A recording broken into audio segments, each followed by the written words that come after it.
வணக்கம். இன்னைக்கு திண்ணை சமையலில் நம்ம பார்க்க போகிறது ஒரு லஞ்ச் மெனு. அதாவது நம்ம இன்னைக்கு பண்ண போகிறது வந்து பிரிஞ்சி ரைஸும் காலிஃப்ளவர் ட்ரை கறி பண்ண போகிறோம். இந்த மெனுவை நாம் வந்து ஒரு அரை மணி நேரத்துலேருந்து 40 நிமிஷத்துக்குள்ளே பண்ணி முடிச்சிடலாம். இப்போ முதல்ல வந்து பிரிஞ்சி சாதம் பண்ணுறதுக்கு நம்ம இப்போ 1 டேபிள் ஸ்பூன் நெய் எடுத்திருக்கேன்னா அது கூட 3 டேபிள் ஸ்பூன் அளவுக்கு எண்ணெய் சேர்த்துக்கிறேன்.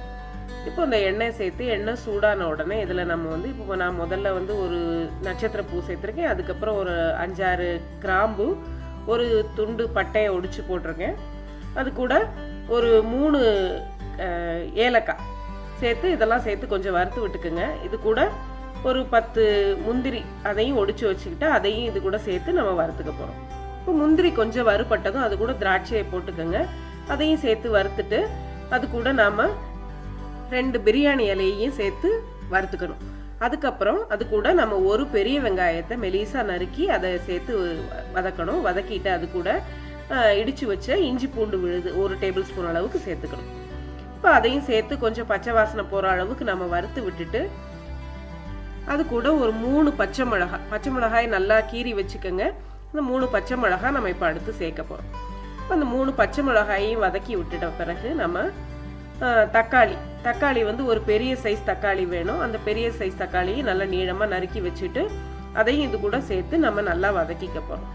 இப்போ வதக்கிட்டு இந்த கொஞ்ச நேரம் நம்ம இந்த தக்காளி வந்து கொஞ்சம் வதங்குற வரைக்கும் மூடி வச்சுட்டு தக்காளி கொஞ்சம் சாஃப்டான பிறகு அது கூட நாம் 1 கப்பு அளவுக்கு நம்ம பட்டாணி, கேரட்டு, பீன்ஸு இந்த மாதிரி நம்ம கலந்து வச்ச காய்கறிகளை இது கூட சேர்த்துக்கலாம். நம்ம இப்போ நான் வந்து ஃப்ரோசன் வெஜிடபிள்ஸ் சேர்த்துருக்கேன். நீங்கள் வந்து ஃப்ரெஷ்ஷாக நறுக்கி சேர்த்துக்கலாம். இப்போ கேரட், பீன்ஸு, பட்டாணி இதெல்லாம் தவிர நம்ம வந்து உருளைக்கிழங்கு சேர்த்துக்கலாம், காலிஃப்ளவர் சேர்த்துக்கலாம், கொடமிளகா கூட சேர்த்துக்கலாம். சேர்த்துட்டா அதுக்கு ரொம்ப நல்லாயிருக்கும். இப்போ அதுக்கப்புறம் வந்து நம்ம கொத்தமல்லி, புதினாவை கொஞ்சம் பொடியாக நறுக்கி வச்சுட்டு அதையும் இது கூட சேர்த்து அடுத்து வதக்கிக்கணும்.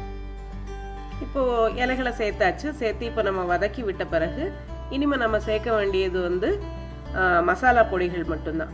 இப்போ மசாலா பொடிகள் வந்து இப்போ அடுத்து என்ன சேர்க்கணும்னா நம்ம வந்து வத்தல் பொடி சேர்க்கணும். இப்போ நம்ம 3 பச்சை மிளகா சேர்த்துருக்கோம். அதுக்கு இப்போ ஏற்ற மாதிரி இப்போ உங்களுக்கு எவ்வளோ காரம் தேவையோ அது அளவுக்கு சேர்த்துக்கலாம். நான் வந்து அரை டீஸ்பூன் அளவுக்கு தான் சேர்த்துருக்கேன் காரப்பொடி, வத்தல் பொடி சேர்த்துருக்கேன். அதோட ஒரு 1/4 டீஸ்பூன் அல்லது அரை டீஸ்பூனுக்கு கரம் மசாலா சேர்த்துக்குங்க. இப்போ வந்து அடுத்ததாக வந்து நம்ம உப்பு போட்டுக்கோங்க. தேவையான அளவுக்கு உப்பு போட்டுக்கோங்க. உப்பு போட்டுட்டு தேவையான அளவுக்கு எலுமிச்சம்பழ ஜூஸ் இதில் சேர்த்துக்கணும். இப்போ நான் வந்து இதில் ஒரு பாதி எலுமிச்சம்பழத்தோட ஜூஸ் சேர்த்துருக்கேன். சேர்த்துட்டு அதுக்கப்புறம் தேவையான அளவுக்கு தண்ணி சேர்த்துக்கணும். இப்போ நான் வந்து 1.5 கப் அரிசி சமைக்க போகிறேன், இது கூட சேர்க்க போகிறேன். அதுக்கு வந்து 3 கப் அளவுக்கு நான் தண்ணி எடுத்துக்கிறேன். இப்போ வந்து தண்ணி இப்போ ஊற்றியாச்சு.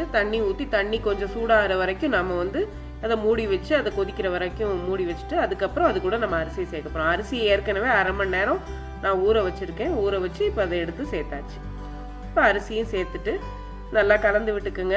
இன்னொருக்கா உப்பு சரியாக இருக்கா அப்படின்னு பார்த்துக்குங்க. பார்த்துட்டு நாம் வந்து இப்போது இதை 2 விசில் வச்சு வேக விடலாம். இப்போது 2 விசில் வச்சு இறக்கியாச்சு. இப்போ பாருங்கள் சாதம் நல்லா வெந்திருக்கு.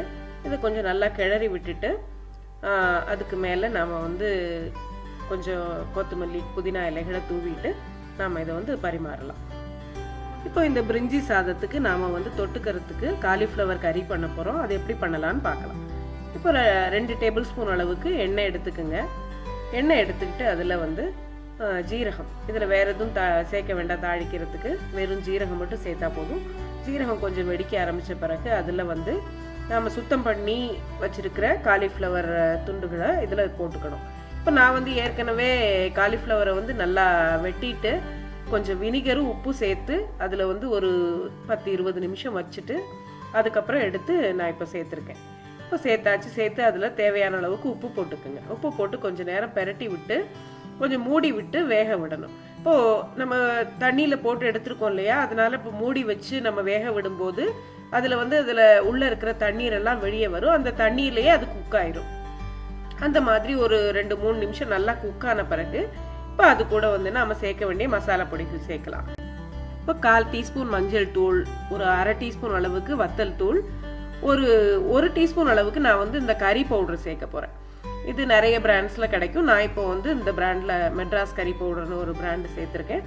இது வந்து 1 டீஸ்பூன் அளவுக்கு சேர்த்துக்குங்க. கூட ஒரு 1/2 டீஸ்பூன் கூட சேர்த்துக்கலாம். நீங்கள் காரத்துக்கு எவ்வளோ தேவையோ அது அளவுக்கு சேர்த்துக்கலாம். இப்போ அது கூட வந்து ஒரு பச்சை மிளகாயை வந்து நறுக்கி நான் அதில் சேர்த்துருக்கேன். இது கூட கருவேப்பிலையை சேர்த்து இப்போ நல்லா பெரட்டி விட்டுட்டு இதை நம்ம மறுபடி கொஞ்ச நேரம் மூடி வச்சு நம்ம வேக விடலாம். பாருங்க, மூடி திறந்தாச்சு. இப்போ நல்லா வெந்திருக்கு காலிஃப்ளவர். இதில் நம்ம கொஞ்சம் கொத்தமல்லி தூவி இதை வந்து பரிமாறலாம். ரொம்ப சிம்பிள் இந்த ரெசிபி. இந்த பிரிஞ்சி சாதத்தோட சேர்த்து சாப்பிட்றதுக்கு ரொம்ப நல்லா இருக்கும்.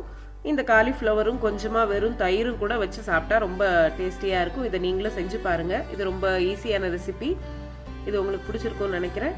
இந்த ரெசிபி உங்களுக்கு பிடிச்சிருந்ததுன்னா லைக் பண்ணுங்கள், ஃப்ரெண்ட்ஸோடு ஷேர் பண்ணிக்கோங்க. இன்னொரு நல்ல ரெசிபியோட அடுத்து சந்திப்போம். நன்றி.